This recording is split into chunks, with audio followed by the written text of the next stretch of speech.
Assalamualaikum warahmatullahi wabarakatuh. Permakultur berasal dari kata permanen dan agrikultur, ataupun permanen dan kultur. Permanen berarti sesuatu yang permanen, berkelanjutan, lestari. Sedangkan kultur ataupun agrikultur berasal dari kata agri dan kultur. Agri adalah tanah, berasal dari kata agrae yaitu tanah, dan kultur merupakan budaya. Sehingga permakultur adalah budaya berbasis tanah yang lestari. Dalam hal ini, permakultur merupakan sebuah gaya hidup ataupun sebuah konsep desain ataupun sebuah pendekatan yang mana kita bisa membuat suatu kawasan yang berdasarkan konsep bagaimana alam itu bekerja. Seperti contohnya di dalam hutan. Di dalam hutan kita bisa melihat bagaimana sebuah ekosistem dapat berjalan secara terus-menerus, secara bersiklus, terus-menerus, beregenerasi, menumbuhkan kehidupan-kehidupan baru. Dan kita bisa belajar darinya. Kita bisa belajar bagaimana pola-pola yang ada di alam dan kita terapkan dalam sebuah konsep yang terintegrasi dengan sebuah kehidupan kita sebagai manusia yang ada di dalam sebuah landscape, dan juga dengan landscape yang tentunya menyelaraskan atau meniru bagaimana hutan khususnya tadi misalnya ataupun alam itu bekerja. Sehingga di dalam permakultur tentu membahas terkait yang pertama mengenai bagaimana kita berupaya untuk mengobserv ataupun mengamati dan berinteraksi. Bagaimana kita mau berkehidupan dengan selaras alam tapi kita tidak pernah berinteraksi dengan alam itu sendiri dan mengobserv ataupun mengamati. Sehingga kita mengamati bagaimana proses-proses yang ada di alam dan kita terapkan di dalam sebuah kehidupan. Kita terapkan dalam sebuah bagaimana kita mendesain landscape yang tentunya satu sama lain saling terhubungan, karena di alam tidak ada yang terpisahkan, semua saling berhubungan satu sama lain, semua saling membutuhkan dan bersimbiosis dalam sebuah keberagaman yang tentunya mendukung kehidupan kita sebagai makhluk yang ada di bumi ini ataupun makhluk-makhluk lainnya yang punya kesempatan yang sama untuk hidup di muka bumi ini.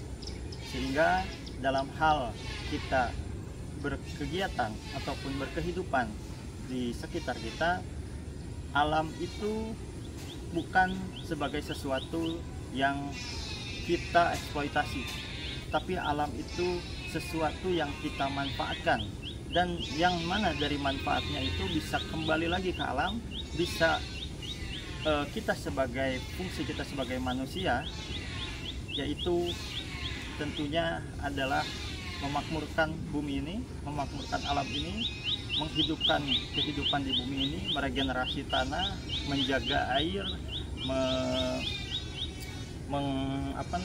mengurangi limbah, dan semua itu termasuk di dalam sebuah pendekatan ini.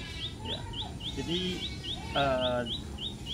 permakultur ini adalah bagaimana kita juga sebagai manusia bisa berkehidupan selaras dengan alam sekitar kita tanpa kita harus mengeksploitasinya, tapi kita justru mengambil dari alam dan mengembalikannya ke alam. Selain itu, tentunya di dalam permakultur itu sendiri terdapat sebuah adab ataupun etika yang mana ada 3 etika ataupun 4. Yang pertama adalah peduli bumi.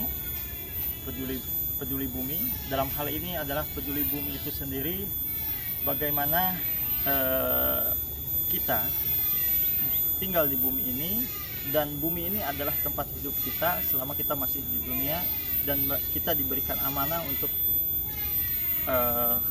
menjaga bumi ini agar tetap pada sesuai dengan tatanan sunatullah atau sesuai dengan tatanan alam itu sendiri. Dan yang kedua adalah peduli manusia. Tentunya kita sebagai manusia tidak pernah terlepas dari kebutuhan kita terhadap manusia-manusia yang lain. Kita saling membutuhkan satu sama lain, sehingga bagaimana kita pun mewujudkan kepedulian terhadap manusia. Dan ini sangat berhubungan dengan etika yang pertama atau adab yang pertama, yaitu peduli terhadap bumi. Ketika kita peduli terhadap bumi, otomatis kita peduli terhadap manusia. Ya, bagaimana kita bisa berbagi satu sama lain, karena bumi ini memang diciptakan untuk kita manfaatkan sebanyak-banyaknya. Tapi bagaimana kita pun mengembalikan apa yang telah kita ambil, gitu ya. Sehingga kita berbagi adil. Dan ini etika yang ketiga, yaitu berbagi adil dengan seluruh makhluk, dengan manusia, dengan seluruh makhluk. Karena makhluk hidup seperti binatang, tumbuhan, itu juga punya ruang untuk hidupnya masing-masing. Dan bagaimana kita bisa menyelaraskan dengan mereka, dan kita bisa selaras dengan kehidupan yang ada di sekitar kita, dengan hewan, dengan tumbuhan, dengan serangga, dengan makhluk yang ada di tanah, baik itu yang terlihat ataupun yang tidak terlihat. Sehingga semua ini adalah dalam satu kesatuan makrokosmos, dan kita sebagai mikrokosmos adalah kita juga perlu berbagi adil terhadap tubuh kita sendiri. Gitu. Apakah kita sudah menjadi rahmat bagi tubuh kita sendiri atau belum? Gitu. Sehingga itu termasuk ke dalam etika berbagi adil. Dan selain itu juga mengembalikan kepada surplus. Jadi ketika kita memanfaatkan dari alam, kita membuat sebuah siklus di alam itu sendiri, dan kita sebagai manusia yang hidup bersama-sama di alam itu, bagaimana kita bisa mengembalikan itu ke dalam sebuah siklus yang nantinya menjadi surplus, baik bagi kehidupan kita, baik bagi kehidupan sekitar kita, hewan, tumbuhan, makhluk-makhluk lainnya, dan untuk masa depan anak cucu kita. Memang kita tidak akan merasakan, mungkin ketika anak cucu kita nanti tidak akan, maksudnya ketika kita sudah tidak di sini lagi, tapi manfaatnya akan terus melimpah, akan terus berjalan, dan akan menjadi sebuah amal yang terus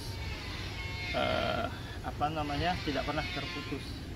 Karena itulah fungsi manusia sebagai khalifah, yang akan terus menggantikan, yang akan terus meneruskan ya amanah kita untuk menjaga bumi. Selain itu, tentunya permakultur juga atau dalam berkehidupan ini juga tentunya dilandasi dengan sebuah konsep bagaimana kita pun bisa menyelaraskan hati kita agar kita selaras dengan diri kita, dengan segala yang ada di sekitar kita. Sehingga permakultur ini bukan hanya sekedar hal-hal teknis, tapi juga bagaimana kita merespon alam sekitar kita, bagaimana respon kita terhadap alam sekitar kita, terhadap manusia-manusia sekitar kita, terhadap hewan dan tumbuhan yang lain di sekitar kita. Bagaimana dalam perjalanannya adalah bagaimana kita terus memperbaiki diri, baik secara batin maupun secara lahir.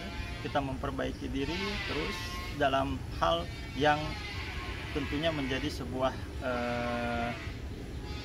konsep yang hati yang istilahnya adalah regeneratif, atau kita terus memperbaiki dalam sebuah kebaikan dan terus menjadi sebuah surplus dan menjadi sebuah berkah, dan juga menjadi tazkiyatun nafs bagi diri kita, jiwa kita. Sehingga semuanya tentunya dilandasi dengan rasa cukup, rasa syukur, dan rasa sabar. Bagaimana kita mensyukuri segala nikmat dan karunia dari Allah. Salah satunya adalah udara di sekitar kita bisa dapatkan dengan mengambil dengan mengambil udara, menghirup udara di sekitar kita yang dihasilkan oleh pohon, yang mana pohon itu juga membutuhkan karbon dioksida dan kita mengeluarkan karbon dioksida dan diserap oleh pohon dan menjadi dibawa ke tanah gitu ya, dan bersimbiosis dengan dengan mikroba. Mikroba itu mendapatkan gula dari pohon dan pohon itu mendapatkan asupan hara dari mikroba. Di situ terjadi proses biokimia dan akhirnya menjadi sebuah keberkahan yang terus, siklus keberkahan yang terus berjalan ya. Dan pada intinya adalah permakultur ini memang dalam segala merupakan sebuah ilmu yang holistik gitu.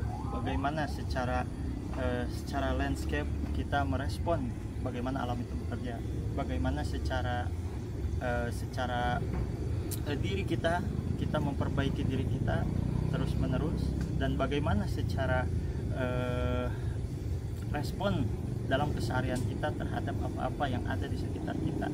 Apakah kita cenderung berkontribusi terhadap perbaikan kehidupan ini atau bumi ini, atau kita malah berkontribusi terhadap kerusakan, sehingga tentunya dibarengi dengan perenungan-perenungan yang sifatnya membangun diri kita, membangun sekitar kita, membangun masyarakat sekitar kita dan alam sekitarnya, sehingga kita dalam sebuah kehidupan yang permanen, dalam artian selama kita masih hidup di sini, kehidupan yang permanen, kehidupan yang lestari, kehidupan yang berkelanjutan untuk masa depan dan untuk kita nanti. Terima kasih, cukup sekian dari saya. Assalamualaikum warahmatullahi wabarakatuh.